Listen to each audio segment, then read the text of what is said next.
शेतकरी मित्रांनो नमस्कार. मी डॉक्टर किरण गायकवाड. आज आपण जनावरांमध्ये आता भेडसावत असलेल्या समर डायरिया म्हणजे उन्हाळ्यातील जुलाब या विषयावर आपण थोडंसं विस्तर चर्चा करणार आहे. खरं तर समर डायरिया हा फेब्रुवारी महिन्याच्या पहिल्या आठवड्यापासूनच गायीच्यामध्ये अ, जुलाब होण्याचं प्रमाण वाढत जातं आणि त्याच्यामध्ये झपाट्यानं कमी होणारं दूध उत्पादन त्याचबरोबर औषधांचा होणारा भरपूर प्रमाणात खर्च त्यामुळे शेतकरी त्रस्त होतो आणि ऍक्च्युली आपल्या खिशाला खूप मोठी चढ सहन करायला लागते. तर याची कारणं जर आपण व्यवस्थित शोधली तर त्याच्यामध्ये त्याचं उत्तर लपलेलं असतंय. तर खरं तर पहिलं कारण आहे ह्या उन्हाळ्यातील जुलाबामध्ये तर हीटचा स्ट्रेस येतो म्हणजे उन्हाळ्याचा एक ताण येतो गायींच्यामध्ये. त्याच्यामुळे उन्हाळ्याचा ताण आल्यानंतर गाय कमी किंवा जास्त पाणी पित असते आणि कमी पाणी पिण्यामुळे किंवा जास्त पाणी पिण्यामुळे जनावरांचं पचन बिघडतं आणि पचन बिघडल्यानंतर जुलाब होतात. आणि हे जुलाब थांबवायला पाणी चांगलं स्वच्छ आणि वेळच्या वेळेला पण हीटचा स्ट्रेस जरी जनावरांचा कंट्रोल करू शकलो तरी पण जुलाब कंट्रोलमध्ये करता येऊ शकतात. पण हीटचा स्ट्रेस हे महत्वाचं कारण आहे. त्याच्यामुळं गायीचं जुलाब सुरू होतं. दुसरं कारण असं आहे, की ज्यावेळेला फेब्रुवारी महिना चालू होतो त्याच वेळेला पाण्यामध्ये आपल्याकडं बऱ्याचदा पाणी कमी व्हायची शक्यता वाढते. अ, विहिरींच्यामध्ये पाणी कमी येतं आणि मग आपण कुठेतरी पाण्याचं साठवण केलेलं असतं आणि हे पाणी कदाचित साठवणुकीचं पाणी असून ते दूषित असतं किंवा तेच पाणी थोडंसं उन्हामुळे वाढलेलं उन्हाकडे आपलं दुर्लक्ष पहिला आठवडा असल्यामुळं थोडं दुर्लक्ष होण्यामुळे ते उबदार होतं आणि कधीही बघा तुम्ही उबदार पाण्यामध्ये जंतूचा संसर्ग थोडा झपाट्याने होतो. अशा वेळेला मग गायींच्यामध्ये आपल्याला इकोलाय सारखं इन्फेक्शन वाढून, साल्मोनेला सारखं इन्फेक्शन वाढून गायींच्यामध्ये रक्तजुलाबही आपल्याला दिसू शकतात. तिसरं कारण आहे जनावरांच्या चाऱ्यात फेब्रुवारी महिन्यामध्ये आपल्याकडं कडबा, ज्वारी, वैरण नवीन काढली जाते आणि त्याच्यामुळं नवीन चाऱ्यामध्ये कधीही बघा तुम्ही, की ज्वारी ज्यावेळेला परिपक्व होत असते, त्यावेळेला पानावर चिकटा नावाचा आजार पडतो आणि त्या त्या चिकट्यावर परत हवेतील धूळ येऊन बसते आणि तिथं बुरशी वाढायला सुरू होते आणि त्यावेळेला सुद्धा जनावरांच्या मध्ये बुरशी पोटात जाण्यामुळे जुलाब होतात. चौथं आणि सगळ्यांना माहीत असणारं कारण म्हणजे जंत आणि प्रोटोझोआ. म्हणजे जंताचं जर औषधाचं जर आपलं नियोजन अ, गोठ्यामध्ये जर नसेल, तर जंतामुळं ह्याच दिवसामध्ये जुलाब होतात. ठराविक प्रकारच्या जंतामुळे या दिवसामध्ये जुलाब होतात. आणि प्रोटोझोआ पण काय असतात म्हणजे कॉक्सिडिओसिस सारखा जर प्रोटोझोआ पोटात असेल, तर गायींच्यामध्ये सातत्यानं म्हणजे एका गायीला झाल्यानंतर दुसऱ्या गायीला जुलाब होणं संसर्गजन्य आपल्याला कॉक्सिडिओसिस दिसतो. अजून एक गोष्ट की आता जो आहार जनावरांना दिला जातो तो मुरघासयुक्त आहे. म्हणजे आपल्याकडे मुरघासाचं प्रमाण जास्त आहे वापरायचं.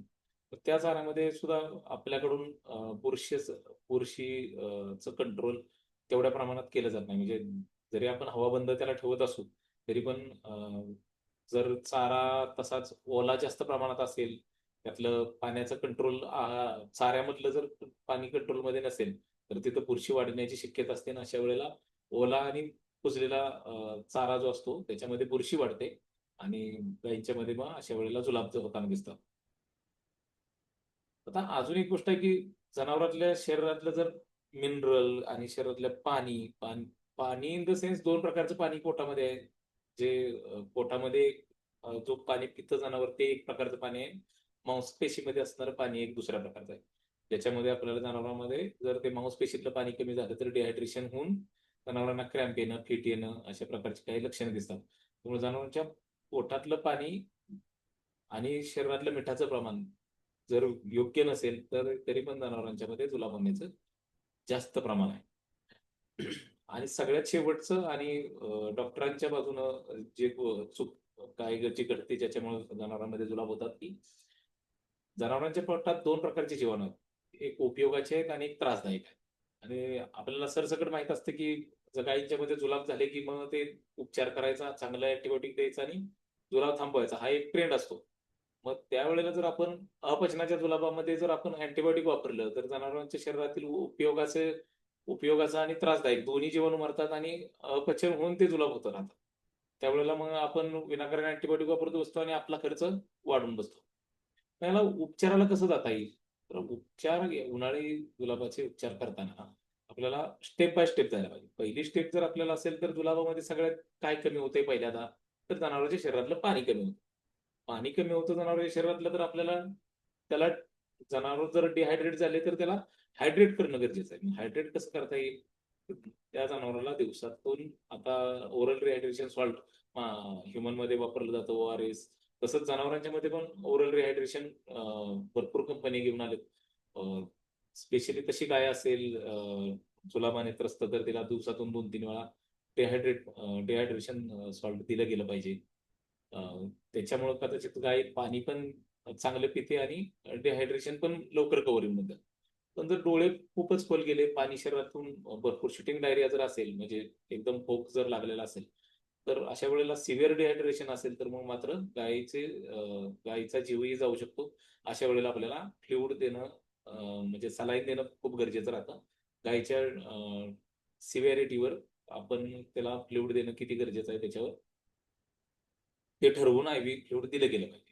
आता दुसरी स्टेप ह्याला कंट्रोल करायची कोणती असेल, तर आपल्याला पोटातील जनावरांच्या पोटातील असणारे उपयुक्त जीवाणूंची संख्या वाढवणं गरजेचं आहे. म्हणजे जे जनावरं खात आहेत ते कुजवणारे जीवाणू, ईस्ट, म्हणजे जनावरांच्या जे पोटात जीवाणू आहे त्याचं खायला काय आहे, तर प्रोबायोटिक आणि ईस्ट असतं. म्हणजे त्यांना त्यांचं खायला जर आत दिलं तर त्यांची संख्या झपाट्यानं वाढते आणि आपोआपच पचन चांगलं होऊन जनावरांचा जुलाब कंट्रोल होण्यास मदत होते.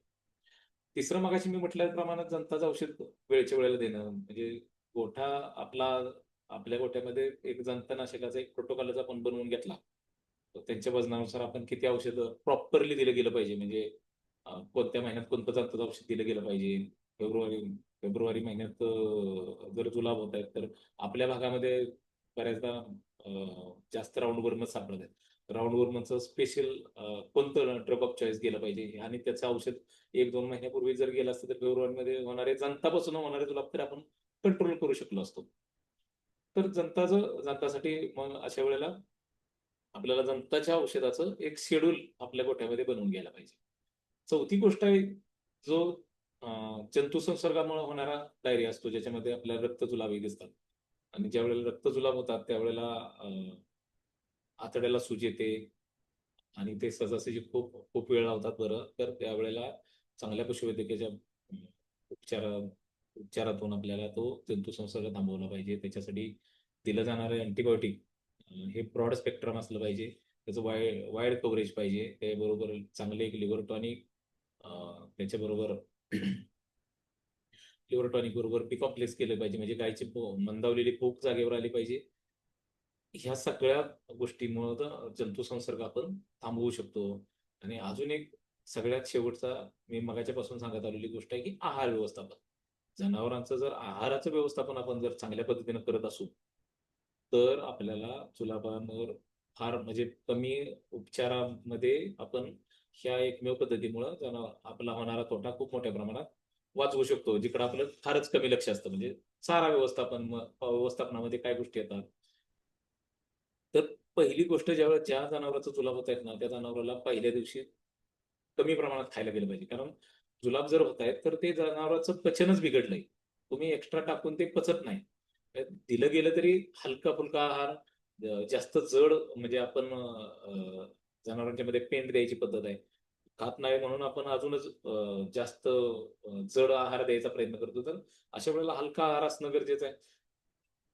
दिलं जाणाऱ्या जनावरांना पाणी थंड आणि स्वच्छ ह्या 2 गोष्टी जनावरांच्या मध्ये पाण्यामध्ये जर जपल्या, तर ह्या दिवसातला जुलाब आपल्याला फार कंट्रोलमध्ये ठेवता येतील. आणि ह्या 2 गोष्टी सगळ्यात महत्त्वाच्या आहेत. आणि मग 2-3 दिवस गेल्यानंतर जुलाबाचं प्रमाण जसं हळू-हळू कमी-कमी होत जाईल, तसं मग नंतर आपण आहारात आहारात ह्याचं पण प्रमाण वाढवू शकतो. म्हणजे जड आहार सुद्धा परत पेंडीचं प्रमाण म्हणा किंवा ओला चारा म्हटलं तरी आपण वाढवू शकतो. म्हणजे पहिल्या दिवसापासूनच जुलाब झाल्यानंतर पहिल्यांदा हलका आहार, दुसऱ्या दिवशीपासून म्हणजे त्या दिवशीपासून पाणी स्वच्छ आणि थंड जर दिलं आणि 2-3 दिवसानंतर हळू जर आहार वाढवला, तर जुलाबाला आपण विना औषध आपण बरं करू शकतो. ऍक्च्युली ह्याच्यामध्येच प्रिव्हेन्शन आलं, पण प्रिव्हेन्शनमध्ये जर आपण पहिल्यापासूनच थंड पाणी जनावरांना उपलब्ध असेल गोठ्यामध्ये, हलकं-फुलकं वातावरण, एकदम गोठ्यात हवा खेळती राहिलेली असेल, तर ह्या गोष्टी गोठ्यामध्ये घडतच नाहीत. त्याचबरोबर जनावरांच्या आपल्या गोठ्यामध्ये बघा मिनरल मिक्सचर चारायचं प्रमाण चांगलं होत चाललंय लोकांच्या मध्ये अवेअरनेस आहे. हे चारायचा, मिनरल मिक्सचर चांगलं चारायचं. पण त्याच्याबरोबर उन्हाळा चालू होताना, किमान चालू होताना तरी जनावरांच्या मध्ये आपलं इलेक्ट्रोलाइट सॉल्टची पावडर देण्याचा ट्रेंड सुद्धा आपल्याला हळूहळू चालू करायला लागेल, कारण आपल्याकडे उन्हाळी जुलाब खूप मोठ्या प्रमाणात दिसतात. हे जर दिवसातनं 2-3 वेळा जर इलेक्ट्रोलाइट मिनरल मिक्सचर बरोबर जायला लागली, तर जनावरांचं पोटातलं प्रमाण, पाण्याचं प्रमाण रेग्युलर होऊन जनावरांच्या जुलाबच होणार नाही. आणि चारा व्यवस्थापनामध्ये जर आपण कोरडा, बुरशी नसलेला चारा जर आपण देऊ शकलो, अ, तर तर मग जुलाब होण्याचं कारणच बऱ्याचदा होऊन जातं. आणि जंतनाशकाचा प्रोग्राम विषयी तर आपण बोललो, की गोठ्यामध्ये जंतनाशकाचा प्रोग्राम जर आपण बनवला नाही, तर आपण खूप मागे आहोत. कारण जंतामुळे होणारे जुलाब खूप मोठे आहेत आणि तुम्ही जेवढं पण खायला घालता त्यातले निम्मे जंतच खाऊन घेतात. मग जनावरांना ते मिळत नाही. जे तुम्ही पौष्टिक देता ते सगळं शेणातून बाहेर येतं. अजून एक गोष्ट जी लिस्टमध्ये पण ते आपण केली जात नाही, की वासरं वेगळी पाहिजेत गोठ्यातून. कारण वासरांच्या मध्ये कॉक्सिडिओसिस नावाचा प्रोटोझोआ जास्त प्रमाणात असतो. तो संसर्गजन्य आहे. म्हणजे जर वासरांना कॉक्सिडिओसिस असेल, तर गायींच्या मध्ये होण्याची शक्यता या दिवसामध्ये इम्युनिटी कमी असल्यामुळं, प्रतिकारशक्ती कमी असल्यामुळे होण्याची शक्यता दाट असते. त्यामुळे वासरांना या दिवसात जर कदाचित वेगळं बांधलं, तर आपण समर डायरियावर या वेगवेगळ्या पद्धतीतून अ, थांबवू शकतो. आपल्या खिशाला बसणारी झळ आपण या गोष्टीला थांबवू शकतो. या पद्धतीने आपण जर गेलो तर समर डायरियाला नक्की कंट्रोल करू शकतो. तर आजच्या दिवसासाठी आपण इथंच थांबूयात, कारण समर डायरिया हा खूप मोठा विषय आहे आणि आपल्याला त्याच्यावर कंट्रोल करण्यासाठी छोट्या-छोट्या गोष्टी आणि व्हिडिओवर तुम्हाला माहिती देणं, अ, याच्यासाठी आपण आजचा व्हिडिओ बनवला. Thank you. Thank you very much.